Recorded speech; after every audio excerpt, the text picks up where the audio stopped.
Olá, como estás? Espero que a semana tenha sido proveitosa, que estejas a gostar desta experiência do estudo em casa. Estamos aqui para mais uma aula de História e Cidadania. Ora bem, o tema que vamos tratar hoje, também, se bem te lembras da aula passada, mas já vamos fazer uma revisãozinha da aula passada. O grande tema da aula de hoje, se na semana passada falámos sobre formação dos países, as fronteiras, o poder, quem é que tinha o poder, esta semana vamos falar sobre um tema que é extremamente importante porque afinal são os protagonistas da história, as pessoas e a sociedade. Quem é que vivia nestes países que nós estudámos a semana passada? Como é que as pessoas viviam? Como é que se organizavam em grupo? Que condições de vida é que tinham? Vou mais uma vez lembrar-te, quer estejas no 7º ou no 8º ano, tenho a certeza absoluta que vais encontrar, já deves ter encontrado a semana passada, eu ficaria contente e aproveito agora para te dizer, não se tu te lembrasses de todos estes conteúdos, todas estas matérias, não é esse o objetivo, se estas aulas de História e Cidadania conseguissem despertar em ti a vontade de saber mais, se conseguissem despertar em ti a vontade de chegar ao fim da aula e pensar, é verdade, deixa-me lá ir pesquisar mais uma coisa sobre isto ou mais uma coisa sobre aquilo. Esse é o princípio do conhecimento. A vontade de saber, a vontade de pesquisar é muito mais importante que qualquer manual, é o princípio do conhecimento. Hoje vamos falar sobre Portugal, no contexto europeu entre os séculos XII e XIV. Mais concretamente, vamos falar sobre a sociedade europeia entre o século IX e o século XII e sobre o desenvolvimento económico, as relações sociais e o poder político entre os séculos XII e o século XIV.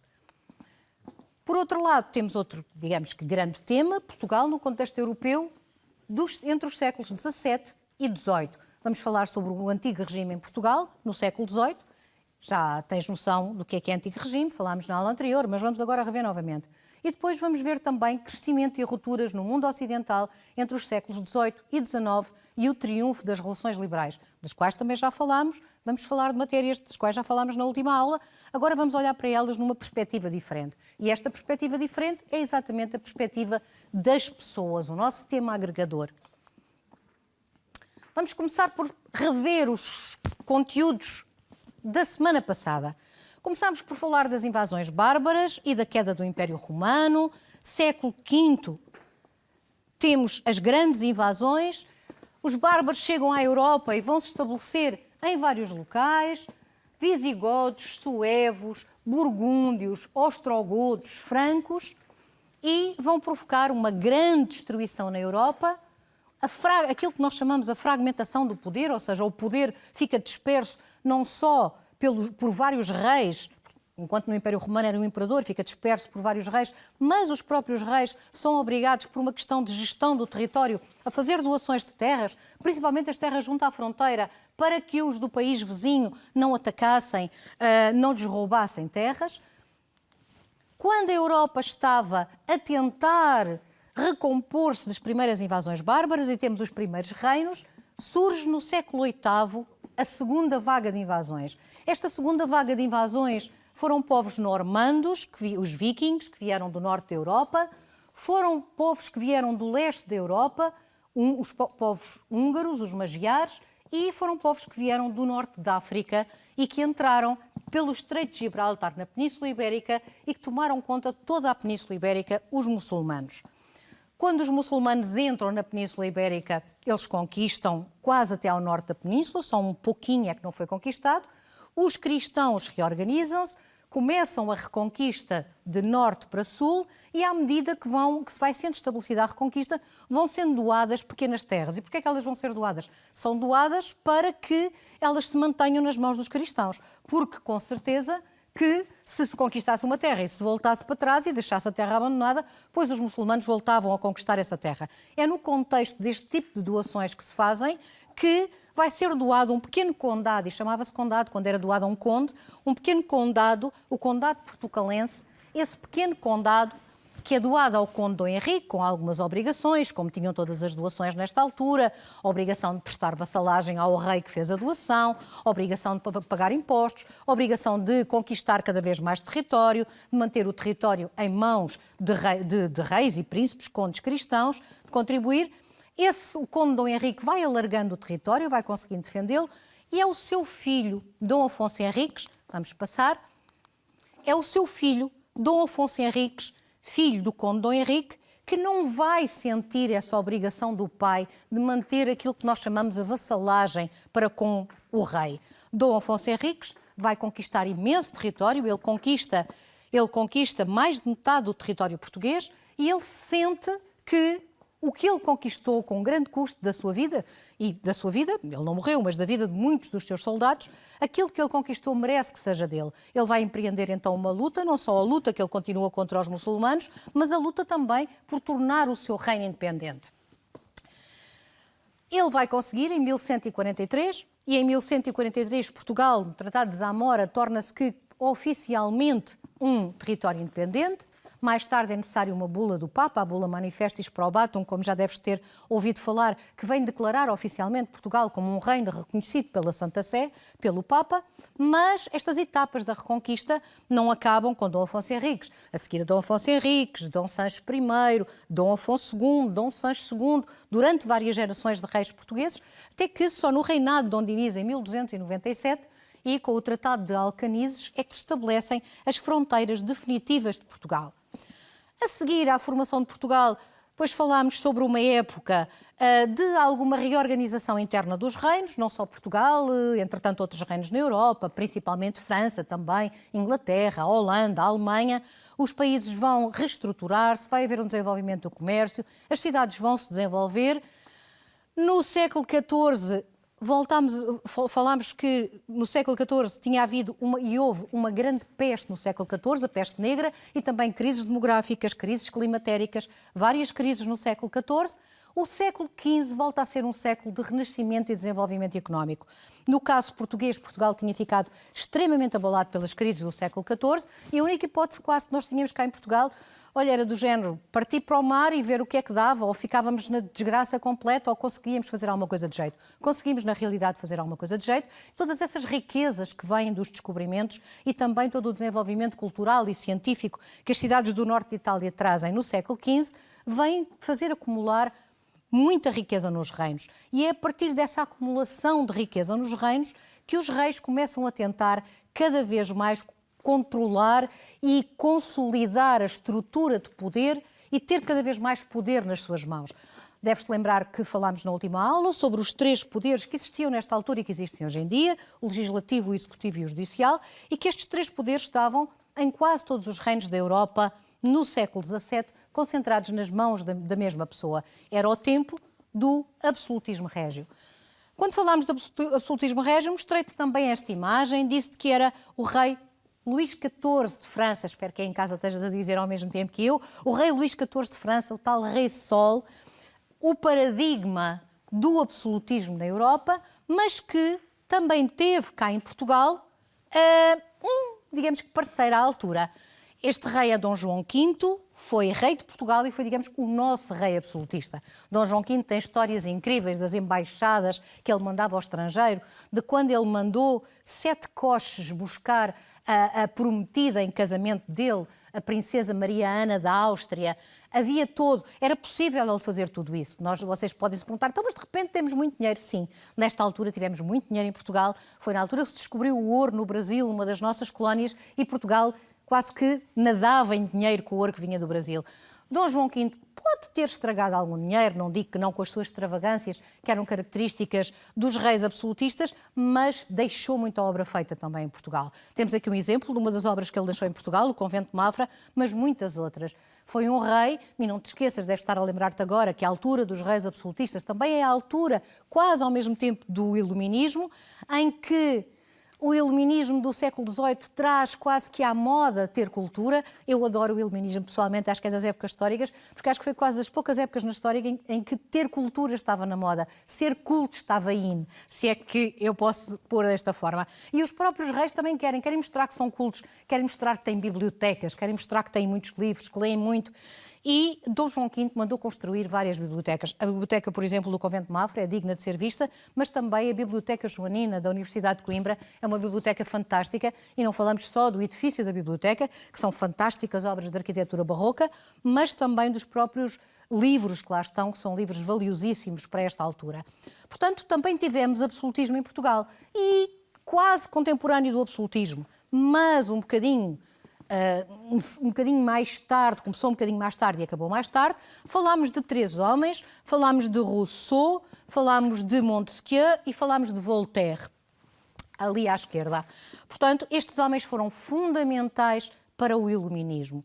Estes homens contestaram o absolutismo régio, contestaram o poder dos reis, contestaram a falta de liberdade de expressão, liberdade de reunião, liberdade de associação, contestaram o obscurantismo, as superstições que havia na altura, contestaram o ensino, que era um ensino demasiado religioso, em que as pessoas não podiam aprender por sua vontade, aprendiam aquilo que a Igreja deixava que as pessoas aprendessem, e estes homens foram fundamentais nesta época. Por causa destas ideias iluministas, chegou o chamado triunfo das revoluções liberais. Deve-se lembrar, falámos na Revolução Francesa, aquela que nós chamamos a Revolução Fundadora, e falamos em revoluções liberais porque depois, a seguir, uma série de revoluções acontecem a seguir à Revolução Francesa, inclusive a nossa Revolução Liberal Portuguesa de 1820. Por último, na aula passada, acabei com a noção que a cidadania, construída fundamentalmente a partir da Revolução Francesa, e, aliás, não é à toa que a própria Declaração dos Direitos do Homem e do Cidadão se chama Declaração de Direitos do Homem e do Cidadão, a noção de que nós não somos apenas um número, não somos apenas mais um, mas que cada um de nós é um cidadão que tem deveres para com a sociedade, para com o próximo, mas também tem direitos. E que esses direitos são direitos, por exemplo, de participar na vida pública, de participar na vida política, são direitos de votar, de escolher, de ser eleito até, de se candidatar. O cidadão tem um conjunto de direitos e tem um conjunto de deveres também para com todos e para a construção de uma sociedade melhor. Na aula de hoje vamos voltar, então, se te lembras, a uma questão-problema. Se na aula passada a nossa questão, o nosso fio orientador era como é que se formaram os países e quem é que governava, o nosso fio orientador da aula de hoje é quem são os protagonistas da história. Como é que viviam estas pessoas no Antigo Regime, como é que viviam na Idade Média, que viviam extremamente mal, e no Antigo Regime também, aliás. Apesar de, às vezes, nós sentirmos algumas restrições e nunca se viveu tão bem como se vive nos dias de hoje. Nunca se viveu e se nós dissermos isto amanhã é bom sinal e se dissermos isto daqui a um ano é bom sinal, vamos vivendo cada vez melhor. Como é que estas pessoas conquistaram direitos ao longo do tempo? Como é que foram vivendo cada vez melhor? Porque, na realidade, foram vivendo cada vez melhor. Para mostrar como é que as pessoas viviam, qual era o dia-a-dia do povo na Idade Média, vou-te mostrar um pequeno vídeo da nossa escola virtual.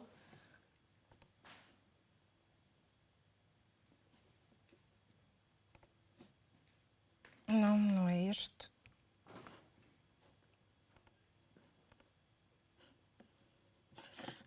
Só um bocadinho, porque isto são muitos vídeos aqui abertos.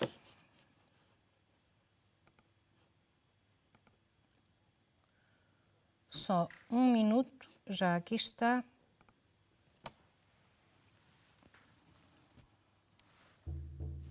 Na Idade Média, o povo era o grupo social mais numeroso e aquele que vivia em piores condições. Este grupo social dedicava-se a várias atividades, como a agricultura e a pastorícia, a pesca, o artesanato e o comércio. Mas como a agricultura era a atividade económica mais importante da época, a maioria do povo trabalhava nos campos. Eram camponeses. Em troca de proteção, os camponeses viviam nas terras da nobreza e do clero. Tinham de pagar rendas sobre essas terras, impostos sobre a produção agrícola com a entrega de parte dos produtos e taxas para utilizarem os moinhos, os lagares ou os fornos. Para além de todas essas obrigações, tinham ainda de servir nos exércitos dos senhores sempre que fossem chamados. A vida do povo, não só dos camponeses, mas também dos elementos que viviam nas vilas e cidades, era muito dura. Viviam em casas pequenas, construídas em madeira, com chão de terra batida e sem condições de higiene. No interior das casas existia apenas uma divisão onde vivia toda a família e que, no caso dos camponeses, era por vezes partilhada com os animais. Tinham pouco mobiliário e uma lareira onde cozinhavam. O vestuário do povo era simples e adaptado ao trabalho. A alimentação era pouco variada. Comiam essencialmente pão de trigo e centeio. Também faziam parte da sua alimentação castanhas, bolotas, sopa de legumes e frutas, acompanhadas de vinho ou de cidra. Raramente comiam peixe, queijo ou ovos e só comiam carne em dias de festa. Esses dias de festa eram poucos, limitavam-se a comemorações de algum acontecimento importante, a celebrações religiosas, a casamentos e festas relacionadas com o calendário agrícola.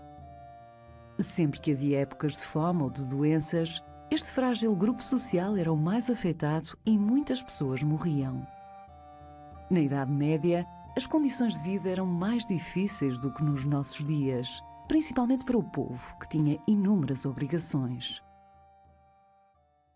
Ora bem, então já conseguimos, através deste vídeo, compreender um bocadinho melhor como é que era a vida do povo na Idade Média, e na realidade era uma vida extremamente difícil.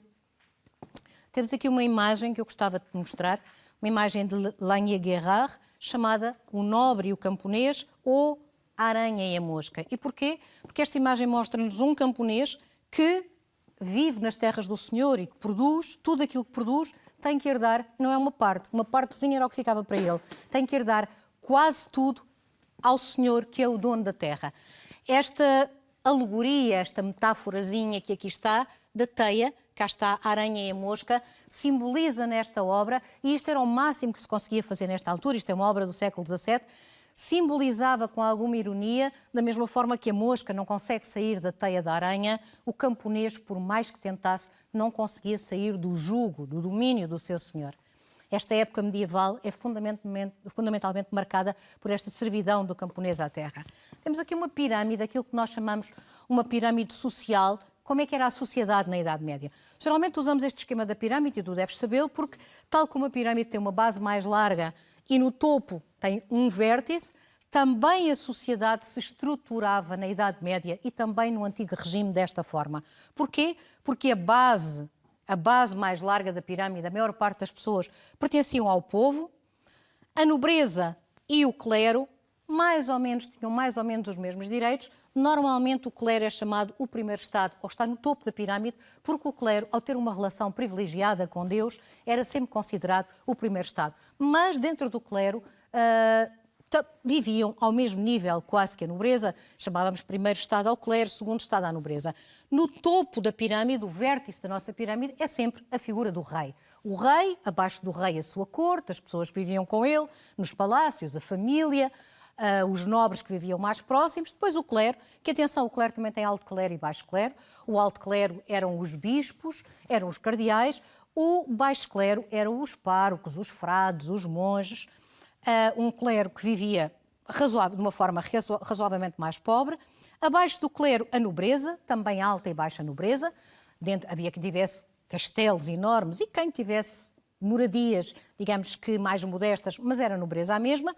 E abaixo do clero, que se dedicava a rezar por todos, da nobreza, que se dedicava a lutar e a defender os territórios, veio o povo. E o povo é uma imensa quantidade de profissões diferentes. O povo são comerciantes, são artesãos, são camponeses, são escravos também, são mendigos e vagabundos. Havia uma enorme quantidade de mendigos e vagabundos nesta altura.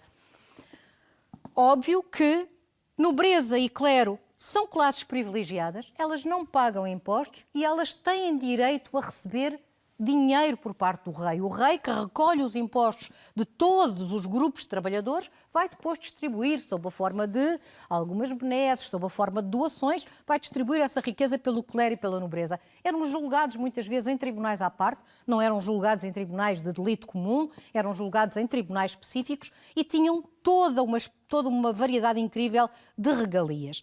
É daqui do povo, deste povo e principalmente dentro do povo, do grupo dos comerciantes, que com aquele desenvolvimento económico do qual eu já te falei, do século XIII, depois século XIV crise, mas século XV e XVI, com esse desenvolvimento, que vai sair um grupo social. Não lhe podemos chamar classe, não existem classes sociais oficialmente antes da Revolução Industrial, mas chamamos-lhe um grupo e este grupo é a burguesia. Quem é a burguesia? A burguesia são os comerciantes, pessoas empreendedoras, pessoas ou que têm lojas, ou que fazem comércio, ou que de alguma forma empreendem algum negócio, portanto começam algum negócio e através destes negócios conseguem enriquecer.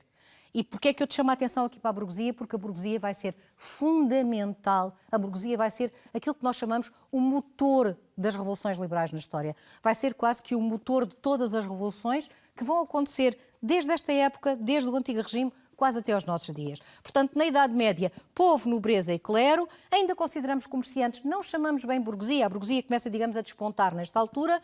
A diferença da nossa estrutura social da Idade Média para o Antigo Regime é fundamentalmente o surgimento e o desenvolvimento deste grupo social que sai do terceiro Estado, que sai do povo, que é empreendedor, que se dedica aos negócios e que é a burguesia.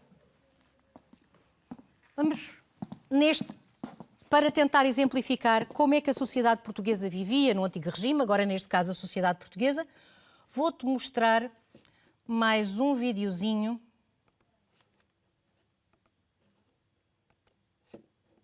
A sociedade portuguesa do Antigo Regime. Durante o Antigo Regime, nos séculos XVII e XVIII, existia em Portugal uma sociedade de ordens bastante diversificada, estratificada e hierarquizada. No topo da hierarquia estava o rei, seguido das três ordens sociais: clero, nobreza e terceiro Estado. O clero, ordem privilegiada, dedicava-se à oração, à caridade e ao ensino. Gozava de isenção de impostos, recebia muitas ajudas do rei e até tinha um tribunal próprio. O clero beneficiava também da posse de terras. A nobreza, a segunda ordem privilegiada, gozava também destes privilégios. Os nobres mantinham-se o mais possível junto do rei, que lhes concedia imensas regalias, como a nomeação para altos cargos administrativos. O terceiro Estado era a única ordem não privilegiada da sociedade e era constituída por camponeses, artesãos, burgueses e mendigos.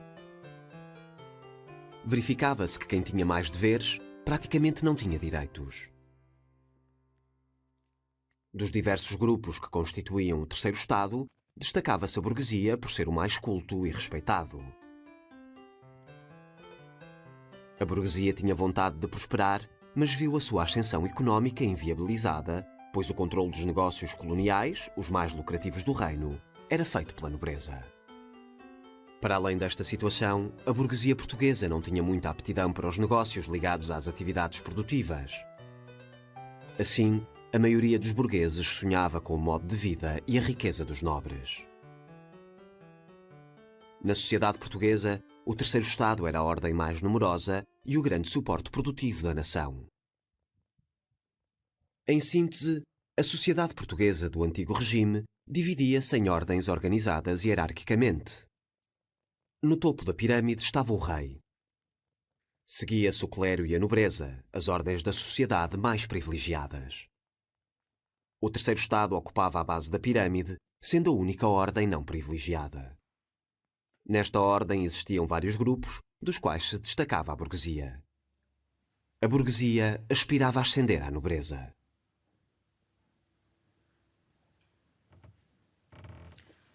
Penso que ficou claro quais eram os grupos sociais no Antigo Regime. E agora gostava de chamar a vossa atenção para um pormenor. Até agora temos falado de pessoas, quando falamos de pessoas, falamos de homens e mulheres, mas não falamos, temos falado de reis, nomes, filósofos, etc. Nesta aula, na última aula, ainda não falámos de nenhum nome feminino. Na realidade, as mulheres destacam-se, infelizmente, muito pouco na sociedade até ao meados do século XIX e até ao século XX, e muitas lutas as mulheres vão ter que empreender até verem reconhecidos os seus direitos e as suas capacidades. Gostava de chamar a tua atenção porque é exatamente aqui no Antigo Regime que começam a surgir as primeiras mulheres destacadas na sociedade.